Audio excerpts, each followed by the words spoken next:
Hi everybody, and thank you all very much for being here. I'm going to start with a question. Which do you think costs more, the pursuit of a higher education or the lack of a higher education? I can think of a few compelling reasons to pursue the education. First of all, most people tend to regret the things they didn't do in life more so than the things they did do in life.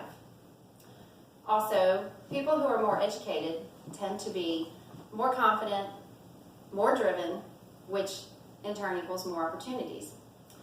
And lastly, learning is just a clear path to success.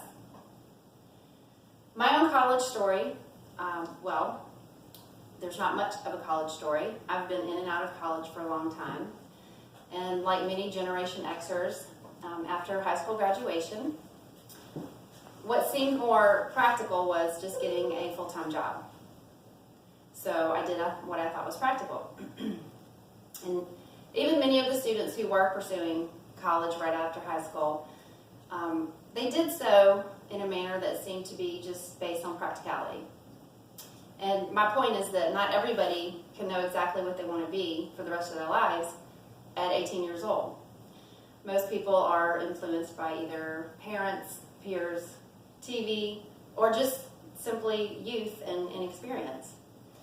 But I've had a lot of years to ponder on the idea of higher education. And I know for a fact that with experience, life experiences, your perspective can change. For me now, learning is more about keeping my brain as sharp as possible and hoping for opportunities. But in retrospect, I can say clearly, without a doubt, that had I pursued a higher education at a more optimal time in my life, like right out of high school, I'd be in a better position today. And I base that fact on that conclusion was substantiated by a couple of job opportunities recently that slipped out of my grasp because I didn't have a college degree. I had 20 years of other qualifications, but without the degree meant no job, plain and simple. And I've often wondered how many people have the same type of experience as me. And just for the purpose of this speech, I did a short survey, 10 people, all between the ages of 40 and 50, and I just simply asked them, are you satisfied with your level of education? And if not, what would you do differently? Half were college graduates, and the other half were not.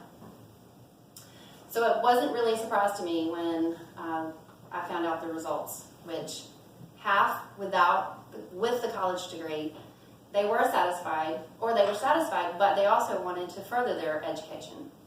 The half without the college degree, they were either satisfied or they were unsatisfied, but it was mostly because they had tried but were unable to afford it, or they had never tried and they wish they had. Or also, they were satisfied, but if they had a college degree today, they would also be happy with that. So I think just based on that small survey, everybody can conclude that the value of having a higher education is seen, and people understand that there is value to it. And that value is twofold. You're obviously broadening your mind, but you're also broadening your opportunities. So does that mean that getting a college education is simple? Of course not. Does it mean that the system is perfect? Of course it's not perfect in the college, and the educational system needs much reform. In 2015, there were 6 core principles produced and released by states and advocacy associations that were added to existing principles. They were there to improve the labor market value of a student's degree. And it's important to recognize that all levels of degrees are valuable. The National Center for Educational Statistics defines higher education as those attained at a community or junior college or a vocational technical institute that are non-university, or those attained at a university.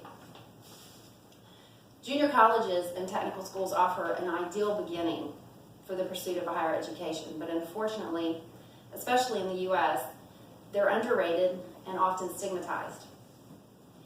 In fact, Georgetown University reported in 2011 that 28% of workers with just an associate's degree earned more than the median salary of those with a bachelor's.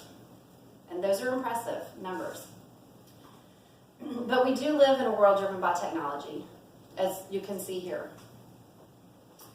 And in response, the world needs to recognize the need for skills for in-demand and on-job demands.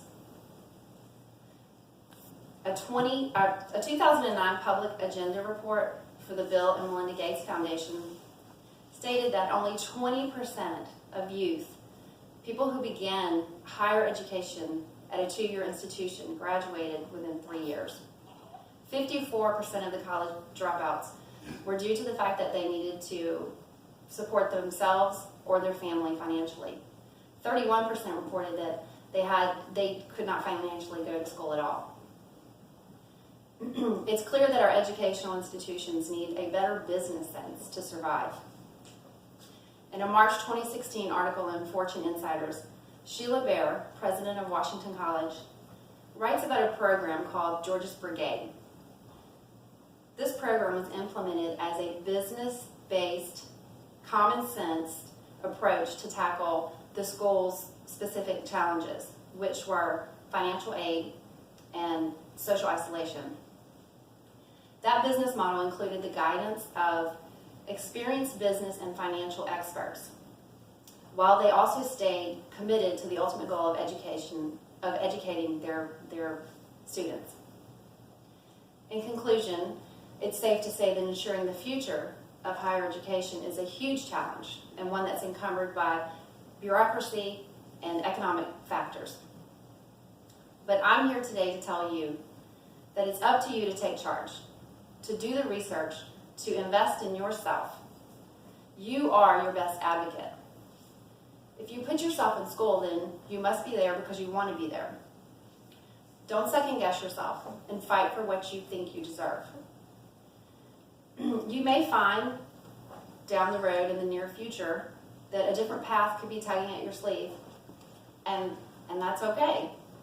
Just know that today, moving forward now, progression, not stagnation, is the only true path to success. You should seek every possibility, every opportunity to help yourself on that journey. Stay courageous, stay committed, and find the determination to finish what you started. But above all, don't give up on yourself. Thank you.